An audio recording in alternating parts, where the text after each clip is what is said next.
इस वीडियो को देखने वाले कितने लोग 10 साल 12 साल और 15 साल से पढ़ाई करते आ रहे हैं लेकिन फिर भी सफल नहीं हो पाते, और सफल क्यों नहीं हो पाते वो आपको इस वीडियो के अंत में समझ में आ जाएगा। उस चीज को जान लोगे तो आपका अभी इसी वक्त से पढ़ाई करने का नजरिया बदल जाएगा और लाइफ में कुछ हासिल कर लोगे। एक बाप अपने बेटे को हमेशा पढ़ाई करने के लिए बोलता था। बेटे का बिल्कुल भी मन नहीं करता था पढ़ाई करने को। बेटा परेशान था, क्या करूं, पिताजी हर टाइम पढ़ाई करने के लिए बोलते रहते। एक दिन बेटे ने हिम्मत करके अपने पिताजी से पूछ ही लिया कि पिताजी एक बात बताओ, मुझे बड़ा होकर हमेशा पढ़ाई थोड़ी ना करनी है, मुझे बस पैसा कमाना है, सपना पूरा करना है, और मेरा सपना पढ़ाई करना नहीं है। मैं तो कुछ और करना चाहता हूँ, डांस सीखना चाहता हूँ, म्यूजिक सीखना चाहता हूँ, दुनिया घूमना चाहता हूँ। इसलिए पिताजी मुझे समझ नहीं आता, आप मुझे बार बार मेरे सपनों को ना समझकर पढ़ने के लिए क्यों बोलते हो। पिताजी ने कहा, बेटा बात तो सही है तुम्हारी, क्योंकि किसी टाइम मैं भी तुम्हारी तरह ही पढ़ाई करने से रोता था। मुझे एक चीज़ बहुत दिन बाद समझ में आई, और मुझे आज ये समझ में आ गया कि वो चीज़ मुझे तुम्हें बता देनी चाहिए। बेटे ने पूछ लिया, क्या?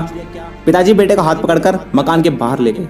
घर से बाहर निकलते ही वापस मोड़कर अपने पुराने मकान की तरफ देखने लगे और बेटे से बोले, बेटा जो आज बात मैं तुमसे बोलने वाला हूँ उसको तू ना एक बार ध्यान से सुनना। ये अपना पुराना मकान देख रहा है, एक बार ही सोचना कि ये पुराना मकान नहीं, इसके ऊपर एक बहुमंजिल इमारत है, और उस इमारत की हर मंजिल हर फ्लोर पर वैसी है जैसे तेरे सपने हैं, पैसे कमाना, दुनिया घूमना वगैरह वगैरह, और तेरा ध्यान इन्हीं ऊंची ऊंची मंजिलों पर है। ये बता, इतनी बड़ी बिल्डिंग खड़ी किस पे करेगा? हवा में बनाएगा क्या?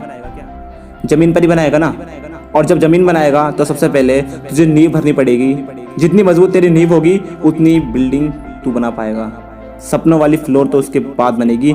और तू ये बोले कि मुझे तो सिर्फ मकान से मतलब है, तो मैं नींव क्यों भरूंगा, तो ऐसे कैसे बिल्डिंग बनेगी। ठीक उसी प्रकार से सपनों को पूरा करने के लिए मुझे आज अपनी मेहनत से बहुत मजबूत नींव भरनी पड़ी, और जितना ज्ञान तू हासिल करेगा उतना ही सपनों को पूरा कर पाएगा। बेटे की आंखों में आंसू आ गए।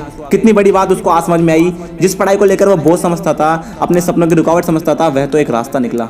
इसके बाद उस लड़के ने बहुत मेहनत करी, और समय बीतने के बाद ना कि बल्कि अपने सपनों को हासिल किया, बल्कि पुराने घर की जगह नया घर भी बनवा दिया। आपने भी पढ़ाई के लिए मोटिवेशनल वीडियो देख डाले, लेकिन जिस काम के लिए मोटिवेशनल वीडियो देखा वो ही नहीं कर पाए। आज मैं आपको एक कड़वा सच बोलने वाला हूँ। अगर आपको पढ़ाई करने के लिए या कोई काम करने के लिए कोई मोटिवेशनल वीडियो देखने की जरूरत पड़ती है, तो पढ़ाई और आपका वो काम आपकी इच्छा नहीं बल्कि आपकी मजबूरी है।